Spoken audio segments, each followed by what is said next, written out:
Hey, welcome to Menopause Monday. I am Kate and I share weekly videos with you every Monday to talk about something related to menopause. Today, I'm actually going to be talking about something that I get asked so much about is how can I lose weight in menopause?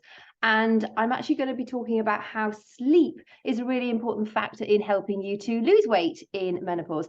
Now, I want to start this by saying if you have extra fat that you need to lose, it's going to make you feel more energized and it's going to help you manage your hormonal imbalance better. And you're just going to feel happier about it. I also want to say that there is so much negative press out there about the perfect body. So please just be mindful of, why are you losing the fat? Is it because you think you need to fit into some societally imposed norm?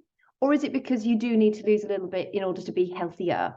If it's to fit in with the norm, just two fingers up to it. If you are happy, if you are healthy, and you're just thinking, oh, I've got to lose weight because I'm supposed to be a size 2 and I'm a size whatever it is, just forget it. Please just forget it. There are more of us out there now talking about being healthy. I think healthy is the new black. I feel quite cool when I say that. But do you know what? I think it's so important that we remember that health is what we're talking about. It's not about a thin ideal, because thin isn't necessarily healthy either. So I just wanted to stick that out there just to sort of be PC, and also, well, that's not PC, but I think it's very important that we're talking about things in a practical way and not about some stupid westernized airbrushed version of what we think we need to be looking like. And we're all as guilty of it as each other, I think. You know, I've started face yoga because I want to try and keep my face slightly lifted rather than completely droopy. And I must admit, I am feeling better for having done it. And I do think I'm noticing a difference as well. I have got more energy in my face. And if that makes me feel happier, then that's a good thing. It's a muscle. We need to work on muscles, don't we? I'm a great believer that, particularly as we go through the menopause, we need to take active steps in order to achieve the sort of life that we want to achieve. With the years of lying on the couch eating a big bag of popcorn and watching your favorite film is unfortunately no longer cutting it. We have to actively work to get the results that we want to get. So I'm going to go over a few things. Some are a bit more hormone related, some of them are sort of more lifestyle based, but they're all going to be basically giving you the key thing I want you to take from this is that sleep is absolutely essential to healthy living on every level. It is the foundation of where everything else goes. So if you're doing all the other stuff but you're not resting adequately, the other stuff really is being wasted energy, is wasted effort. So make sure that you're make sure you're prioritizing your sleep. If you ever catch yourself saying trying, you're giving yourself an out already. And I'm going to talk about the benefits of sleep. I'll offer you my free sleeping guide as well. And you're probably going to say, yeah, but that's okay because I just can't sleep. I'm in the menopause. I'm getting hot flushes. I get night sweats. I'm waking up with anxiety. I just wake up feeling vile. Yeah, I know. I've been through all that too. And it still happens to me to a degree. The thing is, when it happens to me more often, I know there are things that I should be doing. It's my fault. There are things I could be doing to improve my sleep. And I'm going to talk about that with you as well today.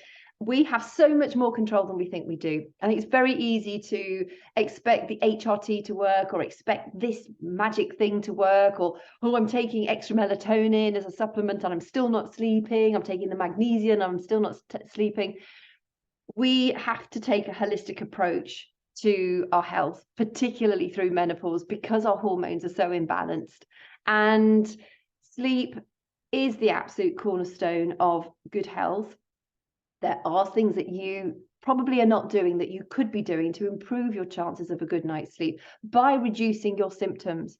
I know when I'm living life, you know, and my little halos glowing brightly, I can pretty much get my hot flushes eradicated, except for the one which I always get when I wake up in the morning, and that is related to our sort of normal daily rhythms of cortisol being released. It's designed to get us out of bed and motivate us.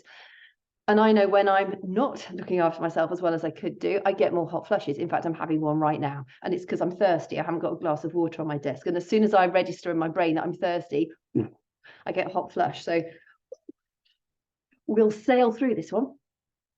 So firstly, I want you to get really good at listening to your body. What is your body telling you? What are you actually hungry, or are you not hungry? Are you bored? Are you not bored? Do you have a craving? Okay. Or is it real hunger? Do you want to change your state? Is that craving because you're just bored with what you're doing? How is your energy, your real energy, not fueled by coffee, not fueled by energy drinks? How is your real energy? Do you wake up and have a day that you feel vibrant? And finally, what's your sleep like? So you're going to now become the best sort of supporter of your own health. You're going to decide, you're going to monitor how you're feeling. And rather than just thinking, oh, I'm tired, think, okay, why am I tired? Is it because I haven't slept well? Is it because I haven't eaten well? Is it because I'm thirsty? Is it because I went a bit heavy on the wine last night? Is it because I'm stressed? Is it because you're fighting something off? There are all sorts of different reasons make us feel these ways. And we are very, very good at just thinking, oh, I'm tired, I'm just not going to do anything. But that doesn't really get to the root cause of what is actually causing that tiredness fundamentally. And it might be due to poor sleep, but often it's an accumulation of stressors in our body. So I'm going to go through a few things with you.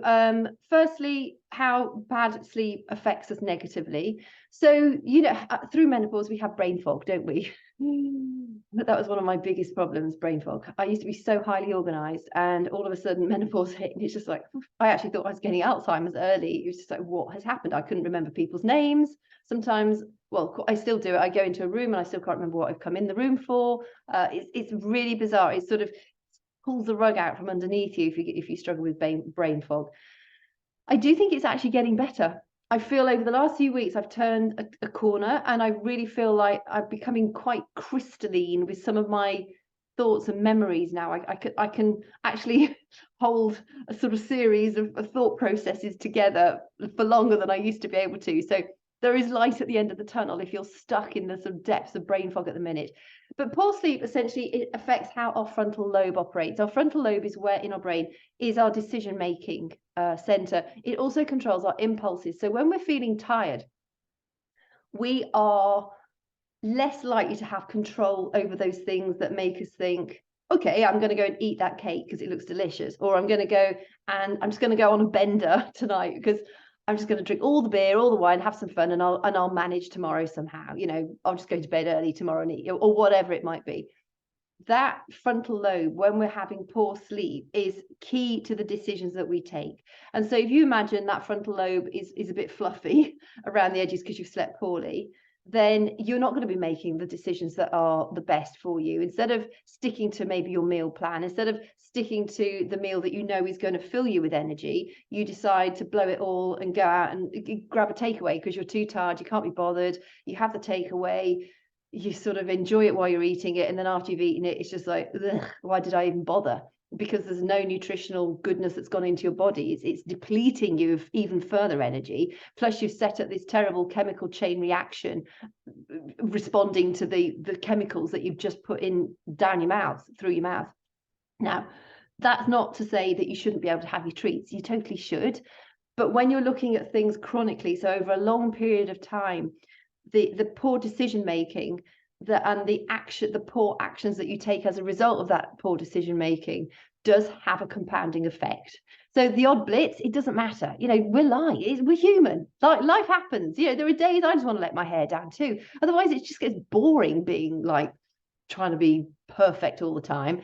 We're not with that, and that's not what it's all about. It's about doing the right stuff 80% of the time and having that other 20% of the time for you, and, you know, letting your hair down a bit and having some fun, and also understanding that letting your hair down a bit and having some fun will make your symptoms worse. There's always going to be a sacrifice, I'm afraid. So just understand that is what's going to happen. The other thing when we sleep poorly is we don't convert white fat into brown fat. It's a really weird phenomenon, but when we sleep well, our human growth hormone gets released. It's very important, human growth hormone, particularly as we go through the menopause, because it sort of helps to keep us looking younger for longer. And when we sleep poorly, our human growth hormone is negatively impacted. But that also has an impact on the brown fat that we generate. So brown fat is essentially generated through thermogenesis. So when we're getting colder, when we start to shiver, before we start to shiver, that's white fat turning into brown fat, and beige fat has a similar impact as well. So beige and just understand that beige and brown fat help you burn calories. White fat doesn't help you burn calories. White fat also can make its own cortisol, stress hormone. So that's one of the reasons why it's good to sleep in a cooler room at night time. It is beneficial for calorie burning. It helps you convert white fat into brown fat. And that is proven that you do sleep better. You do sleep deeper when you're in a cooler room. I tend to leave my window cracked open all through the year round, in actual fact. I have got a heavy duty quilt for the winter months, but at least the air that I'm breathing in is really cool. And I mean, you don't want your bedroom freezing, but I suppose my bedroom probably goes down to 13 or 14 degrees some nights. And if I get really cold, just put my head under the covers. But it just helps you sleep more deeply, and you can reach those delta waves, which is when we do a lot of the body repairs itself in the sort of the heavy, the deeper sleep part of when we sleep, because we sleep in different cycles. Sort of rapid eye movement is when we tend to do our dreaming. The delta is the deep restorative sleep, which is why it's also important to try and get to bed before 11 o'clock-ish if you can, that you're allowing yourself the maximum amount of exposure to those delta waves, which are the deep restorative sleep. That's also when you're going to be turning that white fat into brown fat. So quality sleep is as important as, probably even more important than the quantity of sleep. If you're sort of catnapping here and there and you think, oh yeah, I was in bed for 10 hours, how much of that actually was quality sleep? Make sure that some people can thrive on like 5 or 6 hours. They have quality sleep, they don't wake up, they go to sleep, that's it, they're dead to the world until their alarm goes off or the sun wakes them up or whatever, however they wake up in the morning. And it's that quality which is absolutely vital rather than the quantity. When we are going through the menopause, we have more cortisol in our bodies. As our estrogen levels fall, our cortisol levels rise. Now, cortisol in and of itself is not a problem. In small quantities, it's anti-inflammatory. It's very important. It has a very, very important impact on what the body does. But cortisol over a long period of time, with whether it's nutritional stress, you're eating the wrong things, whether you're thirsty, you're not drinking enough water, whether you're sleeping poorly, again, that's another stress. You're sleeping poorly, so your frontal lobe's all a bit blurry, so you're making the poor food choices. So nutritional stress, you might be drinking the beer rather than the water, more nutritional stress, and so your cortisol levels go up and up and up. When our cortisol levels are raised, that makes our blood sugars raise as well, which makes us produce more insulin. Insulin is our fat, or one of our fat storing hormones. This is a very simplistic sort of description of how it works, but I don't think we need to go into all the nitty gritty. I think the more complicated it gets, the more you just think you tune out and it makes no sense. But when you can understand that estrogen and cortisol and insulin have this interrelational effect on each other, it just helps you understand why the things that you might be choosing to do now are how it helps you understand why you're getting the results that you're getting. You might be thinking, oh, I'm tired, I'm just going to get the takeaway, nutritional stress, I'm good, and then you go to bed later because you're watching your favorite film, because you feel like you just want to treat, you just want to zone out, lack of sleep, stress. And that all has a cumulative effect on the amount of cortisol that you then release and the increasing insulin as a result of that. So just be really mindful of the fact that it's all interrelated. And poor sleep will also affect your satiety hormones. So leptin and ghrelin are sort of, they tell us if we're hungry and when we've eaten enough. When we sleep poorly, we have the wrong amounts of those, of leptin and ghrelin in our system. So again, as well as the prefrontal lobe thinking, oh, yes, I'm going to go and eat the whole cake, or I'm just going to throw caution to the wind, your hormones, your hunger hormones are not registering that you're already full, and they're not registering that you're actually hungry or not. You sort of go into this sort of grazing phase when your leptin and ghrelin are sort of out of sync. Plus, you're likely to be reaching for the fat, the high fat, high sugar foods, because your brain is very good at survival. It just wants something that's going to give it quick energy. You know, the brain doesn't really make a distinction between the sort of slower release energy from a nicely prepared, I don't know, meal from home, and then the quick shit that you would get from the high fat, high sugar carbs. So I'm not anti-carbs at all. Remember that fruits and veggies are carbs. I am anti the donuts and anti the white bread and anti the white pasta. You can have the healthier versions, brown pasta, for instance, brown bread, sourdough bread. Sourdough is a fermented bread. It's a very, very good bread for us. But things like donuts, why were the things even invented? They did. I know loads of people love them. That's why there's such a massive industry around donuts. But if you want to reduce your menopausal symptoms, if you want to lead a more energized and vibrant life, just leave the donut. It's not going to make, it's all it's going to do. When you're looking at a donut, if you get cravings for donuts, just think, what's that going to look like stuck to my thigh or my bum or my belly? Sometimes I think that's enough to help you leave it in the pack or on the shelf rather than buying it and eating it. Kind of gut rot stuff, isn't it? Basically, what you can do is I will give you the link to my Healthy Sleeping Habits ebook at the end of this. It'll be in the description. You're more than welcome to have a look at that. Read that and please try and implement all the things in it. There are a lot of them are common sense. So like, don't be working on your computer before bed. Blue light from your phone, your computer, it's an absolute killer. It suppresses melatonin. Melatonin is your sleepy hormone. And if you're struggling to sleep, give yourself a chance to secrete melatonin, which is going to help you go to sleep. You can also boost the amount of melatonin you secrete later on in the day by getting ultraviolet in your eyes early or on your skin early in the day. It's one thing I've noticed recently, because I go out in the morning with my dogs, and often I'm releasing mice. We have a lot of mice in our attic at the moment, and I stay outside with the dogs for probably 15-20 minutes. I do some face yoga while I'm out there, might as well make good use of the time, but I'm outside purposely to get some ultraviolet on my skin. And since I've been doing that, my sleep has improved absolutely no end. And I have been a chronically poor sleeper, even when I do the good stuff. I live a very busy life and I've moved house, and you know, I'm always doing things that sort of are registering on the top of the sort of top 5 stressful things on the stressful category. So that's understandable to a degree. But by getting that ultraviolet on my skin in the early morning, it's the only thing I can think of that I've changed, and it's having a huge impact on how well I sleep. Literally, my head hits the pillow, and 5 minutes later, I'm off, because I listen to an audiobook when I go to bed as well. And rarely have I got beyond 5 minutes before I'm thinking, you know, it's gone off. I might wake up and go to the toilet in the night, and obviously I've missed the rest of the book while it was playing to me. If you've got like the Kindle, you can set it on a timer as well. I normally set it for half an hour, but like I say, most times I manage about 5 minutes.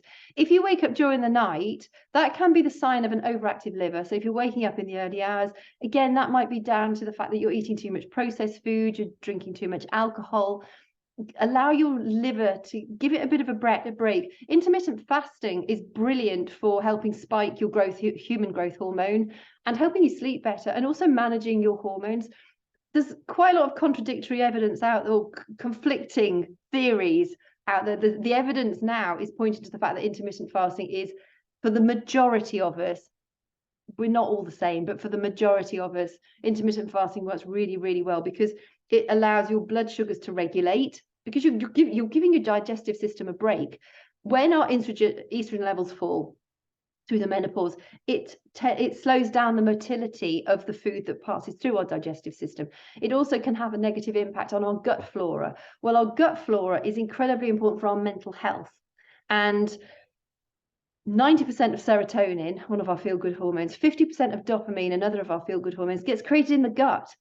So gut health is incredibly important for how you manage your energy levels, your mental health, and essentially how you work, you know, you show up for life during the menopause. So really make sure that you are, you know, you're allowing your digestive system time to do what it needs to do without constantly filling it up with new stuff, so it never gets a rest. The intermittent fasting that I follow, it's really easy. I tend to eat between 11 a.m. and 7 p.m. And no, I don't gorge through those hours. I normally have I have a brunch at about 11, and then normally I will have my superfood shake at 2:30 because that has those adaptogen herbs in and the digestive enzymes, which is good for your digestive system, and fiber and protein as well. And then I will have, and that's just like a smoothie shake, and then I'll have my evening meals about 7 o'clock, and that's veggie heavy, always loads of veggies. And I try and eat a wide range of colours of different vegetables. And in the morning when I have my brunch, sometimes that will be like oats, Greek yogurt, nuts, seeds, berries. Blueberries are one of the healthiest you can eat. I buy them frozen. I think you get more nutritional value out of them frozen these days. And I normally have that with water, or oat milk and water. I figure if I've got oats in my bowl, just swiddle it around with water a bit and you've got oat milk rather than putting oat milk on top of oats and water. And then obviously the Greek yogurt, because that is live bacteria, which are good for our gut health and mental health. And then I do scatter a few of my adaptogen herbs on my cereals or my oats in the morning as well, because adaptogen herbs are just like, there's so much evidence out there showing how much they help us manage our stress hormones. And stress is such a big thing when it comes to talking about weight gain, particularly around the middle, and sleep. It negatively impacts our sleep. Also, if you do wake up during the early hours, try box breathing. You can either try box breathing, or you can just breathe in through your nose and then out through your mouth slower. So box breathing is like you breathe in for 6 seconds, hold it for 6 seconds, breathe out for 6 seconds, and then hold that exhalation out for 6 seconds. And then you repeat that. So it's just like, just envisage a box. Another thing you can do is here, you have an acupressure between your eyes here, and you can acupressure point and just rotate your fingers there for a few seconds. And it's very, very relaxing. So that will also help you to relax. You could do that while you're doing some box breathing. That will generally help send you off to sleep. If you really struggle to fall asleep, then my last ditch approach is I either listen to a podcast that lasts for about half an hour, so it automatically stops, or I put my audio book on and I just plug that in for like 15 minutes. And then that it's enough to just get my brain off the busy thinking that I might have started, and just sort of distract me enough so that I can fall back off to sleep. And that actually works really well as well. The only thing I would say is if you have a partner, you obviously have to listen to earplugs or use earbuds. Never plug your phone into the electrical socket and charge it at the same time as listening, because if you have a power surge in your house, you can get electrocuted through your earbuds. It's happened before, so please make sure that doesn't happen to you. So just to sort of summarize, the best way that you can improve your sleep, which is going to help you lose your weight in menopause, is to focus on stress reduction techniques. That might be visualization, it might be meditation, it might be mantras. You might like mantras. Make sure that you're eating food as fuel, so you're not filling yourself with too much rubbish. Know that when you do fill yourself with rubbish, you are going to have worse symptoms and it will have a negative impact on your sleep. Just understand it's a payoff. Drink plenty of water, get good exercise. I wouldn't exercise close to before when you go to bed, not heavy duty exercise. If you're spiking your sort of heart rate too much, again, that releases cortisol and adrenaline into your system, which is going to keep you awake for longer. Strength training is great, but having said that, strength training can also be quite a cardio workout as well. So just be mindful not to do too much strenuous exercise immediately before bed. You want like a 2-hour window, so those stress hormones have time to get out of your body. Make sure you are doing strength training, because that is going to help you gobble up stress hormones. It helps you release feel-good hormones. And through the menopause, if we don't do strength training, we vastly increase our risk of brittle bone disease and also our muscles atrophy. So, you might be thinking, oh, I'm looking older and I feel weaker. Well, that will only continue to get worse and exponentially worse. So make sure you are doing regular strength training to help keep you feeling vital and energized and strong throughout your menopause and beyond. And then consider intermittent fasting. See how you get on with that. Some people prefer like a 5-day on, 2-day off approach. So they eat normally for 5 days, and then for 2 days, they literally eat nothing except for a small light meal in the evening on those 2 days. The other thing I'd say is get out into nature. If you can get out for a sort of 30-minute walk every day, that's going to have such a huge impact on you, as well as the ultraviolet early in the morning.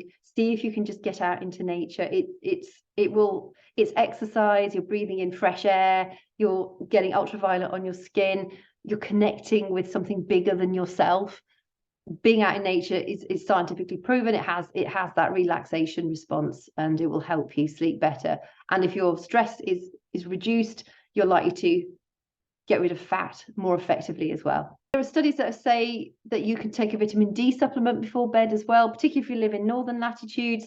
So, if you're trying all of these things and you're still struggling with your sleep, take a vitamin D supplement before bed and see how you get on with that. And finally, just know that these phases do pass. I think, a lot of us, we're busy, we're building businesses. You might be a new parent. You may be, dealing with elderly parents or caregiving, and your sleep is being impacted. Short term, these things, while they might have a negative impact on your sleep, make sure that you're supplementing yourself in other ways.